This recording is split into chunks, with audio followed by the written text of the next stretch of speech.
কেদার সিলেভেনের বাংলা কালকেতুর ভোজন।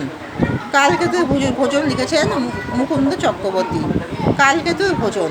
তোমরা সবাই মন দিয়ে শোনো আর লেখো, সবাই লাইক অ্যান্ড সাবস্ক্রাইবটা দিয়ে দিও। এখানে কালকেতু একজন সাহসী ব্যাট। সে যেমন বনের মধ্যে পশু শিকার করতো, সে যেমন প্রচণ্ড দক্ষ, পারদর্শী আর শক্তিশালী পুরুষ ছিল, তেমনই তার খাবার খাওয়া, অর্থাৎ সে যখন খাবার খেত তখন সেটাও আমার বড় রকমের ছিল, যা পাঠকের মধ্যে হাস্যরসের কৌতুকবোধের সৃষ্টি করে। অর্থাৎ কালকেতুর ভোজন ছিল বড়ই অদ্ভুত রকমের। সে বিশাল রকম ভোজন করত, যা পাঠকের ভাবনার আয়ত্তের বাইরে এবং যা পাঠকের মধ্যে কৌতুক রসের সৃষ্টি করে, হাস্যরসের সৃষ্টি করে। কালকেতু একসাথে 7 হাঁড়ি আমানি এবং খুদের জাউ, লাউসহ মুসুরির স্যুপ, ওল, কচু, আলু সব খেত এবং তারপর সে বললো, রমজান হয়েছে, ভালো আর কিছু আছে?